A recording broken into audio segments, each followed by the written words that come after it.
Homeowners associations usually hand out warnings. Mine tried to erase a piece of my life. They thought removing my boat would prove their power, but all they did was awaken a level of revenge they could never match. By the time they realized the lake wasn't theirs, everything was already mine. The lake had always been more than water to me. It was memory, history, and the last place that still felt untouched in a world obsessed with rules and control. Every ripple carried echoes of my childhood, when summers meant sunburnt shoulders and sleeping on the deck of my father's old fishing boat. After he passed, that boat became the one connection I refused to let go of. It wasn't just a vessel. It was the last thing he ever restored with his own hands. I moved into the lakeside community for that exact reason.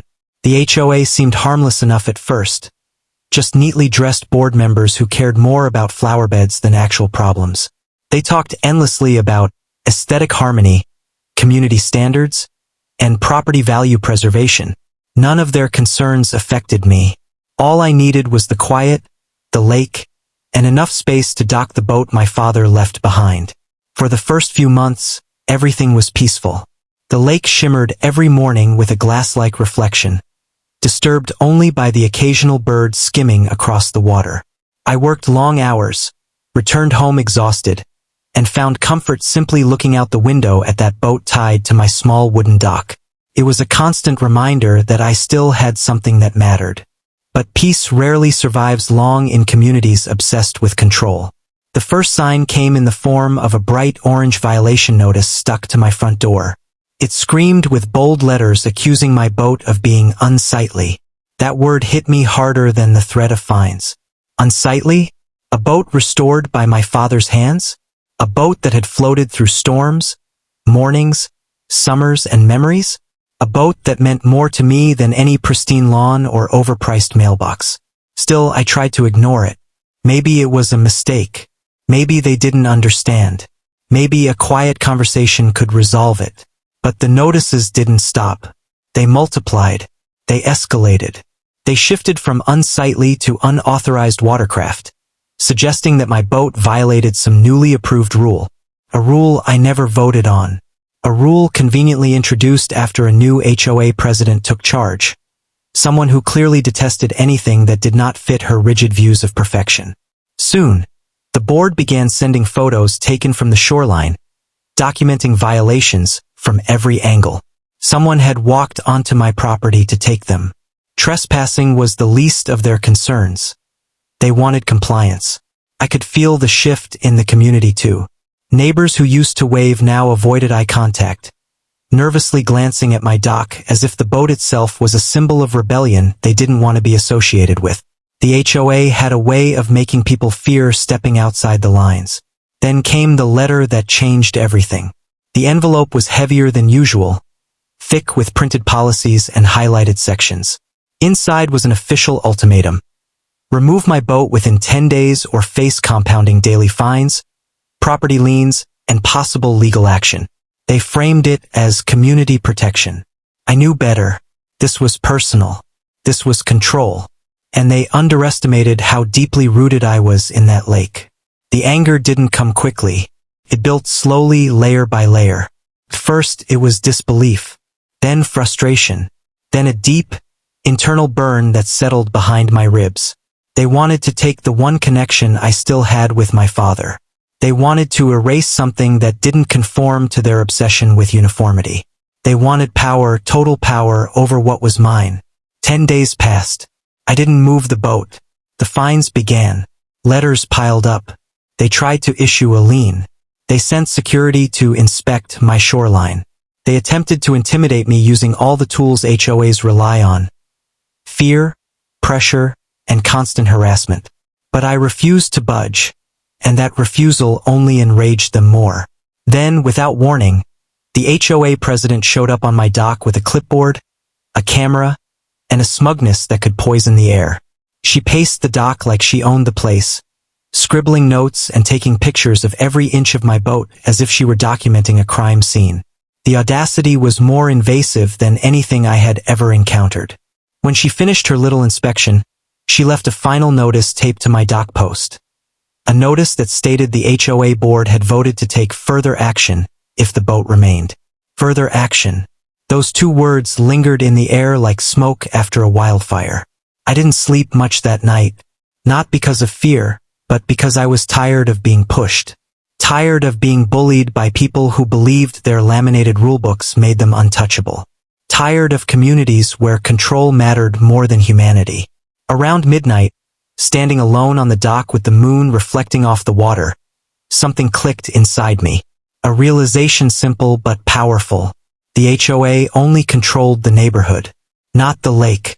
The lake was private, but not owned by them. And suddenly, a spark of revenge lit itself inside my chest.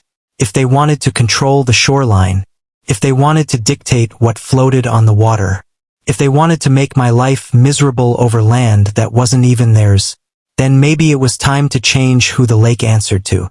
The next morning, I began researching. I dug into county property records, water rights, land ownership maps, and historic deeds. I traced everything back through decades of transfers and sales. I discovered the lake had a single owner, an aging corporation that bought it 40 years ago and forgotten it ever existed. And then I discovered the most important detail of all. The lake was for sale, quietly, privately, and for far less than the HOA spent annually on landscaping. My heartbeat didn't slow for hours. Everything inside me felt like a rising tide. The HOA wanted to remove my boat. They were about to be humbled by the biggest power move they never saw coming. Because the moment my offer was accepted, the moment the paperwork cleared, the moment the ownership transferred, the HOA wasn't going to remove my boat. They were going to answer to the man who owned the lake. And that man was going to be me. The world looks different when you walk into a bank knowing you are about to flip an entire community upside down. The HOA spent months trying to squeeze me into submission, and yet it took only a single signature for me to push back with a force they could never have imagined. Still didn't feel real at first. Owning a lake. People dream of owning houses, land, maybe a business. Owning an entire body of water is something you only hear about in stories told with exaggerated bravado. But by the time the pen left the paper, the lake was mine. It didn't happen instantly. There were steps, painstaking bureaucratic steps that required patience and a steady hand. I spent days reviewing old maps, reading zoning codes, tracing the boundaries that wrapped around the water like a sleeping serpent. Behind all the legal language and dusty survey lines, I saw the truth. The lake wasn't tied to the HOA in any way. No shared ownership. No community rights. No legal loophole they could slip through. The water was a separate entity entirely, forgotten in time. The corporation that owned it barely existed anymore. Just a shell with a mailing address that forwarded to a law office. To them, the lake was a liability. Maintenance, taxes, insurance, risk. To me, it was freedom. It was revenge. It was justice disguised as calm water reflecting the sky. When the offer went through, it felt like the entire shoreline exhaled with me. I walked out of the office holding a stack of documents that weighed less than the stress I had carried for months. The lake now belonged to a single person, me. Every ripple, every drop, every inch of water surface. The HOA controlled lawns, fences, garbage bins, and mailbox heights. I controlled the one thing they couldn't regulate. The heart of the neighborhood. The drive back home felt different. Houses that once watched me with cold eyes now felt small, powerless. The people inside didn't know it yet, but their kingdom was about to be shaken. The board members who strutted around with clipboards and threats had no idea that the very water they thought they controlled was slipping from beneath them. When I reached my dock, I didn't step onto it. I stood there quietly, letting the wind carry the scent of the lake toward me. The boat sat where it always had, steady, faithful, untouched by the war happening on shore. For the first time in weeks, I felt something unfamiliar, relief. Not because the battle was over, but because I had finally armed myself with something powerful enough to fight back. For days, I kept the news to myself, not out of secrecy but out of strategy. I watched the HOA continue its petty crusade. More violation notices, more letters threatening legal action, more attempts to intimidate. They were preparing to deliver what they believed would be a final strike. They had no idea they were swinging at the new owner of the very lake they were trying to police. I studied them from a distance. I observed how the president walked around as if she controlled the wind itself. She took photos of my boat with renewed confidence, unaware she was documenting something that now existed on my property. Not just the dock, the water beneath it. Every day she came closer to a moment she could never undo. I imagined the look on her face when she realized the HOA had no authority over my boat. No power over the lake. No say in what I did, what I floated, or what I built. The thought alone carried a satisfaction so sharp it almost hurt to keep it inside. Still, I waited. Because revenge isn't just action, it's timing. And I wanted the moment to land with the weight of everything had done to me. I spent the next week filing the final paperwork. Environmental compliance, tax reassignment, land use permissions.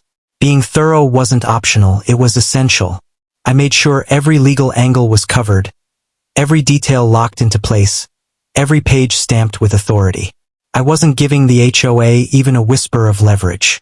And then, on a quiet morning when fog drifted across the water like a ghost, I received the final confirmation. The lake was legally, irrevocably, and fully transferred into my name. No more pending status. No more temporary ownership. It was done.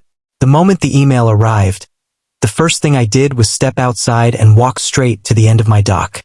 The fog made the world feel small and silent, as if it were waiting for my next move. The wood creaked beneath my feet. The water lapped gently against the pilings, and the boat rocked with a familiarity that felt like a heartbeat. I knelt down and touched the surface of the lake. It was cold, sharp, and alive. And it was mine. Not the HOA's. Not the board's. Not the community's. Mine. Every insult, every threat, every violation notice, they all dissolved in that moment. The HOA had tried to take something from me, and instead, I had taken everything from them. The lake was more than water now. It was a weapon, a shield, a throne. And soon, the HOA would understand exactly what it meant to wage war with someone who had nothing left to lose, and everything left to protect. Because the moment they tried to force their final ultimatum, they were going to discover the cost of pushing a man too far. The neighborhood woke up that morning expecting another ordinary day. Another cycle of trimmed lawns, quiet sidewalks, and the subtle pressure of the HOA's ever-watchful presence. But beneath the surface, something had shifted. An invisible current ran through the community, though no one could sense it yet. The lake that had long served as the neighborhood's prized centerpiece was no longer the shared symbol they believed it to be.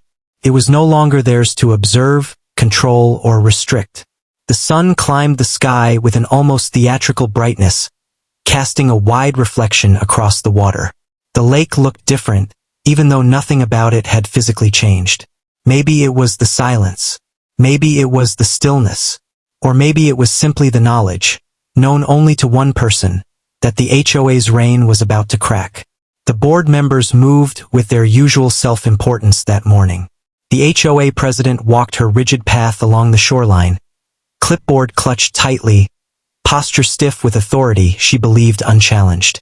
She inspected the docks, the boats, the water lines, unaware that every step she took brought her closer to the borders of land she no longer had any legal presence on.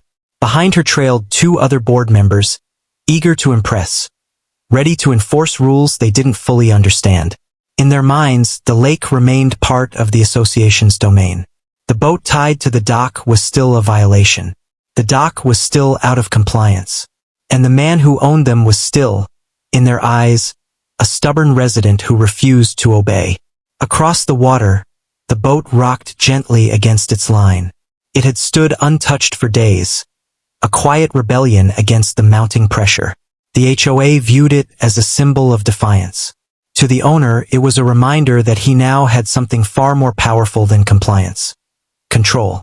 The wind shifted that morning, carrying the faint echo of engines from the neighborhood road. A delivery truck rolled to a stop near the cul-de-sac, its brakes sighing under the weight of large, flat packages secured in the back. The driver stepped out, retrieved a heavy tube, and carried it carefully toward the property. He didn't know what he was delivering. He didn't need to. His role was small but pivotal. Another piece moving into position on a board the HOA didn't know they were playing on. Those packages contained the new survey markers. The official ones, high visibility, regulation-compliant boundary indicators approved by the county recorder's office. They were not optional. They were not decorative. They were the physical manifestation of legal ownership, printed with coordinates, stamped with seals, undeniable and irreversible. By the time the markers were placed along the shoreline, the shift became impossible to ignore. Bright stakes with sharp angles of authority appeared where the grass met the water. The yellow and white markings cut through the manicured lawns like surgical incisions. They carved out the truth the HOA had spent years avoiding. The lake was not theirs. It never had been. And now, for the first time, the boarders said so out loud. The neighborhood residents watched from their windows, confused at first, then increasingly intrigued. Some stepped outside, drawn toward the commotion. Their footsteps slowed as they traced the markers with their eyes, following the lines that separated HOA-governed land from the newly confirmed private property. It didn't take long for whispers to stir. The HOA board, however, reacted differently. Confusion hardened into agitation almost instantly. The president marched toward the markers with growing alarm, her posture tightening, her jaw setting in disbelief. She examined one, then another, tracing the perimeter with frantic urgency. Her authority began to crumble at the edges as realization crept in. The markers were real. The coordinates were legitimate. The lake was outside the HOA's reach. Across the shoreline, the owner of the lake stood quietly near the dock, watching everything unfold. There was no satisfaction shown on his face, only calm, steady certainty. Revenge didn't always roar. Sometimes it whispered, letting its presence be felt rather than declared. The board members regrouped, trying to reassert control, but their movements betrayed something new: hesitation. The power they had once wielded with absolute confidence had begun to feel unstable beneath their feet. Every rule, every threat, every warning they had leveraged against him now felt flimsy, almost absurd. The residents sensed the shift too. The whispers grew louder, spreading through the streets. The image of an untouchable HOA began to fracture. People questioned. People speculated. People wondered how a single resident had managed to do something the board never anticipated. By afternoon, small groups gathered along the shore, watching the transformation of the community's dynamic unfold in real time. The lake glistened with a serene brilliance, almost mocking the chaos forming around it. What once symbolized the HOA's pride now represented its greatest vulnerability. But the real impact came when the county's land management vehicle appeared at the end of the road. Officials stepped out carrying folders and verification tools. Their presence alone shifted the atmosphere. The HOA president's confidence faltered as she approached them, her posture no longer sharp but strained. The officials explained the legal documentation, not with hostility, but with the impartial professionalism of people bound to the truth. And the truth was crushing. The lake's ownership had transferred. The paperwork was flawless. The HOA's authority ended exactly where the new markers stood.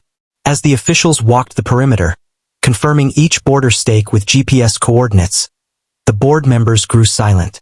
The president's face tightened with the weight of an invisible blow. The lake she believed she controlled had slipped through her fingers without her noticing.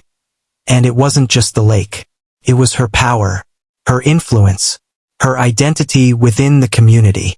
The man she had threatened for months now stood as the single owner of the neighborhood's greatest asset. She had tried to force him to remove his boat. She had tried to bend him to her will. Instead, she had awakened a force she could not contain. Residents began to look at him differently, not as a target of the HOA's harassment, but as someone who had done what no one else dared to do. Someone who had challenged the board and won. Someone who now held the heart of the community in the palm of his hand. The lake shimmered with quiet dominance. The board retreated, shaken, their certainty cracked beyond repair. The balance of power had shifted permanently. But this was only the beginning, because with ownership came decisions. And the one he was about to make next would reshape the entire neighborhood. The fallout from the purchase of the lake did not unfold quietly. It came in waves, slow at first, subtle ripples across a surface that had once been undisturbed, then sharper and faster, like a storm rolling in from a distant horizon. The HOA members, who had always considered the lake an extension of their dominion, were forced to process a truth they had never imagined. The water they believed they controlled no longer belonged to them in any capacity. The shoreline, the dock, the access paths, they were now trespassing every time they stepped foot near the water. At first, the HOA tried to pretend nothing had changed. They continued walking the perimeter. They continued sending out their newsletters with suggestions about lake usage. They even kept hosting their early morning HOA-approved fishing sessions, as if the lake were still theirs to supervise. But each attempt to enforce their rules was met with the same response. A quiet but firm reminder delivered through certified notices, legal filings, and recorded warnings. Everything they did was documented. Everything they attempted was intercepted. Every violation was noted and submitted directly to the county sheriff's office. And slowly, the illusion of power began to crumble. The president, who had once strutted through the community with a clipboard and a surety that no one dared challenge, now walked with hesitation. He looked over his shoulder each time he approached the shoreline, as though expecting to be caught in the act. The board members whispered among themselves, no longer boastful but anxious, confused, and unsure.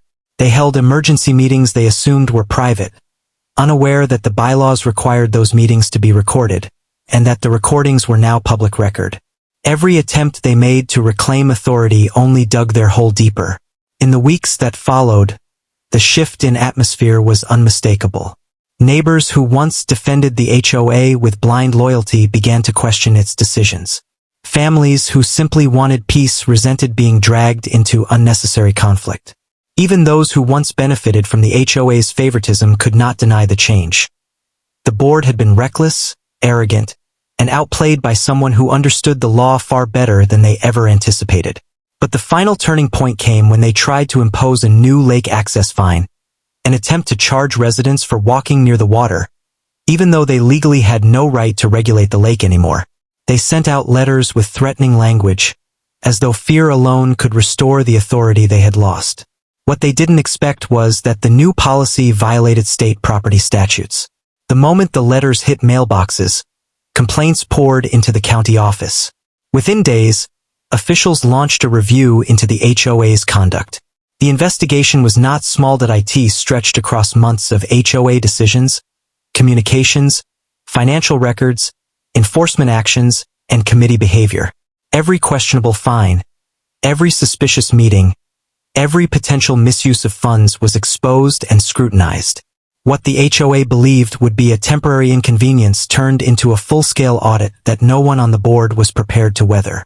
Their insistent claim that the lake had always been theirs collapsed the moment county records confirmed the opposite.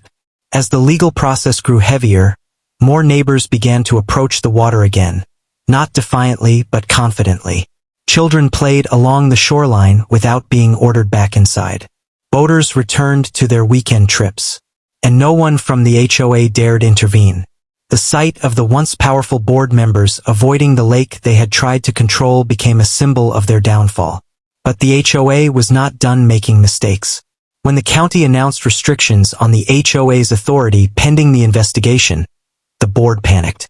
They attempted to hold a closed vote to override certain bylaws, not realizing that such a vote was illegal without full homeowner participation. They attempted to reclassify lake access paths on outdated maps, unaware that the county had switched to digital mapping years prior. They even attempted to intimidate a few residents, who promptly filed harassment reports. Every move they made pushed them further into the legal pit they had dug. Meanwhile, the narrator made steady, silent progress. Owning the lake came with rights that extended beyond the water itself. Rights to regulate dock construction, access points, private usage agreements, and environmental oversight. These rights were exercised calmly, professionally, and with full compliance to the law, the exact opposite of how the HOA had acted for years. And then came the moment everything shifted permanently. The environmental inspection team from the state arrived unannounced, responding to concerns about shoreline damage caused by past HOA-approved construction. When they found evidence of illegal alterations, landscaping cuts, unauthorized retaining walls, even chemical runoff from a banned cleaning agent, the repercussions were immediate. The HOA was issued multiple citations. Their liability insurance was notified, and the president, who had approved the projects personally, was held responsible for violations spanning several seasons. It was the kind of blow from which an HOA rarely recovered. As penalties accumulated, the board's unity fractured. Accusations erupted. Members turned on one another, trying to shield themselves from responsibility. Some resigned. Some disappeared from meetings entirely. The president clung to authority he no longer had, attempting to salvage a reputation already destroyed. By the time the county issued its final determination, the outcome was inevitable. The HOA had overstepped its authority, mismanaged its responsibilities, violated multiple laws, and interfered with private property. Their power was suspended. Their operations were placed under outside supervision, and they were ordered to compensate affected homeowners, including the narrator, especially the narrator. With the investigation concluded and the HOA stripped bare, the lake stood quiet once more. But the quiet was different now. Steady, balanced, almost peaceful. The community had changed. The power dynamic had been rewritten. What had begun as an attempt to force a man to remove his boat had instead dismantled an entire empire of arrogance. The stage was now set for the final move, one that would alter the community forever. And as the narrator prepared for what came next, the story shifted toward its final, undeniable resolution. The collapse of the HOA was not a single moment but a steady, inevitable descent. One that unfolded with the weight of every mistake they had ever made. What began as arrogance had become desperation, and what had once been a powerful, feared institution was now a fractured group stumbling under the weight of its own actions.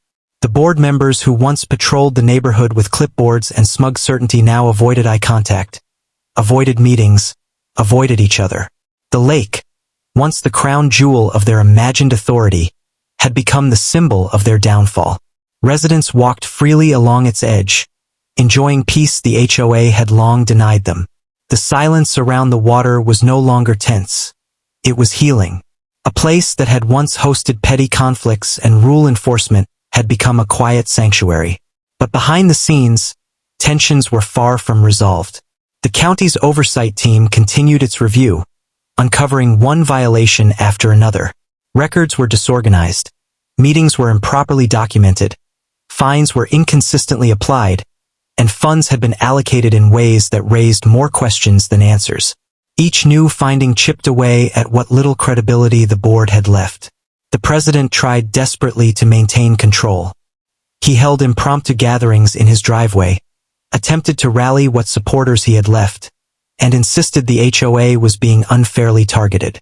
But fear had replaced loyalty. No one wanted to be associated with a sinking ship. No one wanted their name tied to an investigation that grew larger by the day. And through all of this, the narrator watched quietly, steadily, without the need to intervene. The law was doing the work. The truth was surfacing on its own. And the board's downfall continued, propelled not by retaliation, but by each misstep they had taken long before the lake ever changed hands. The breakthrough moment, however, arrived when the financial auditors released their report. For years, the HOA had collected fees for lake maintenance, even though they had never held legal ownership of the lake.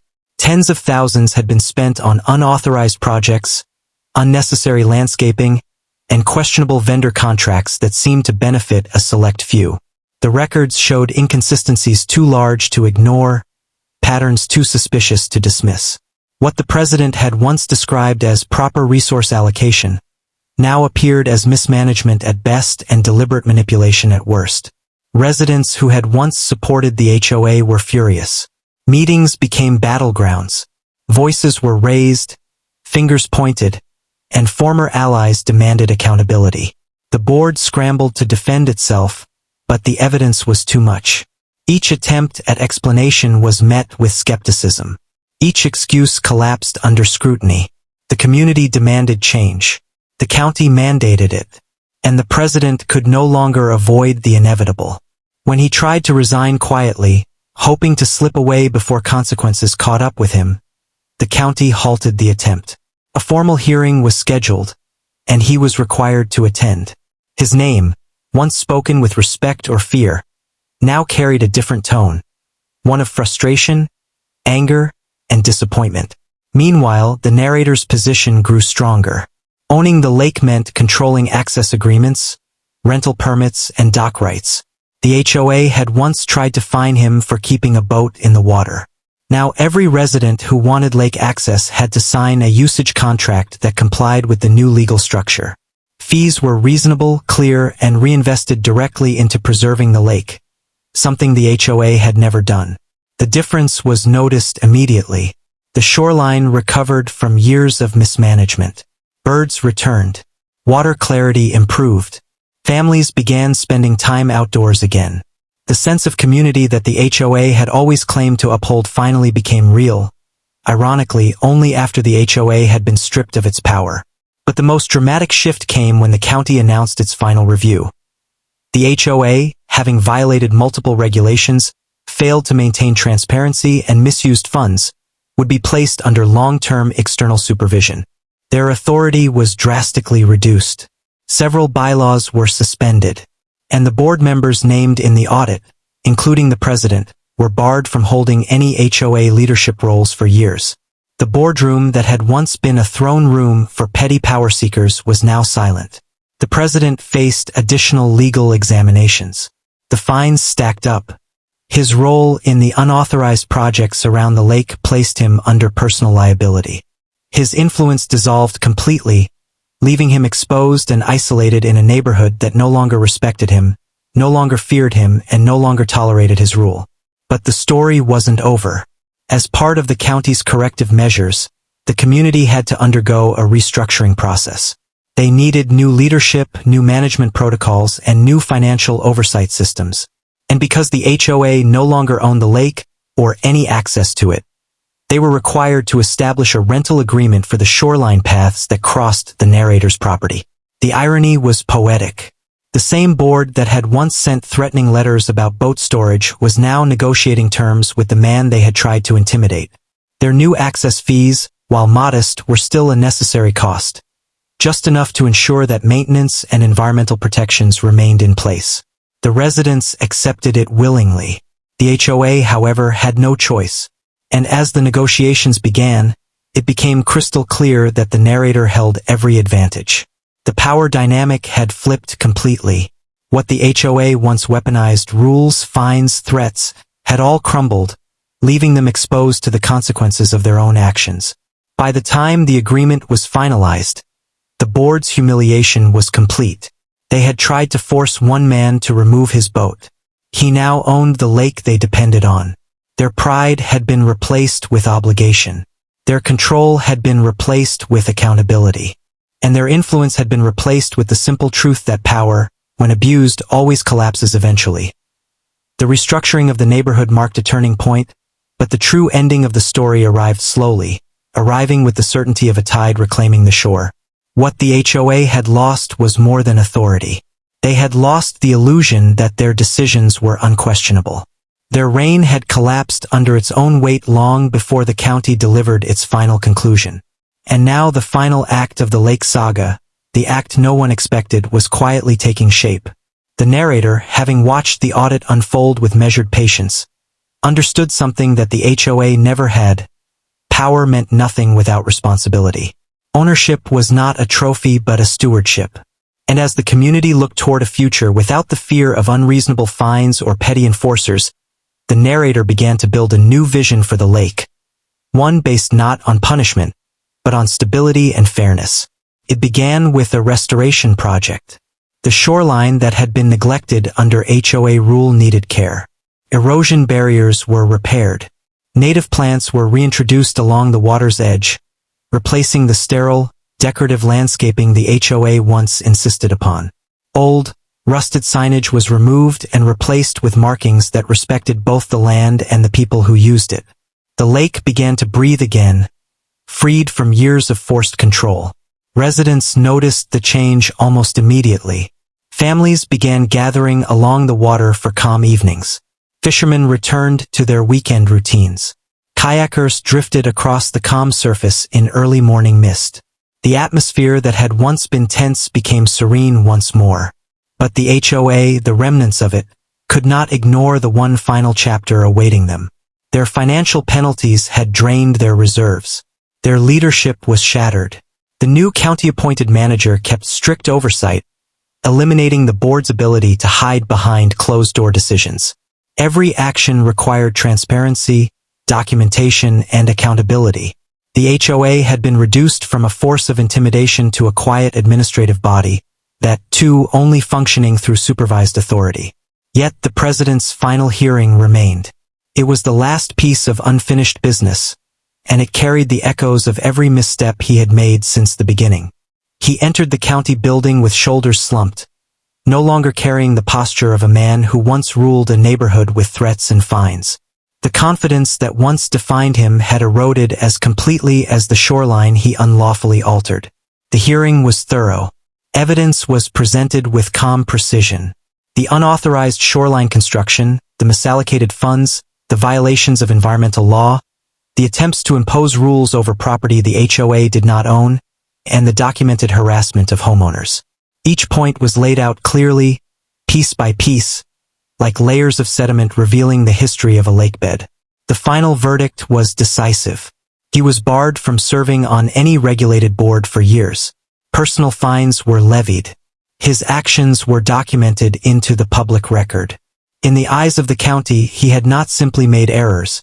He had abused authority, and now faced the consequences. And in that moment, the chapter that began with arrogance ended in accountability. But the story didn't end with punishment. It ended with clarity. The narrator understood that revenge didn't always require grand declarations or triumphant confrontation. Sometimes the most powerful revenge was found in restoring what others had damaged, rebuilding what had been misused, creating stability where chaos once thrived. The lake didn't need ownership to be weaponized. It needed stewardship to be saved.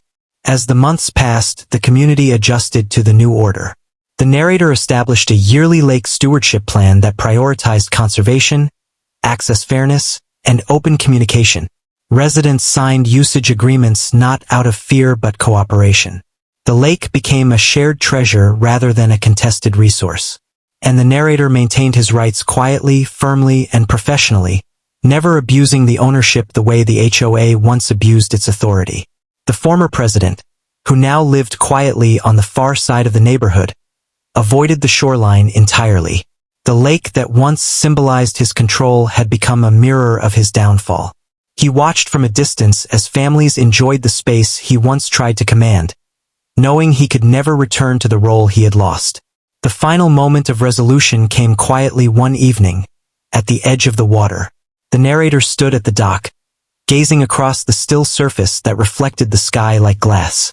The soft breeze rippled through the cattails. Birds drifted between the trees. The lake, once the center of conflict, had returned to peace. Owning it had changed everything.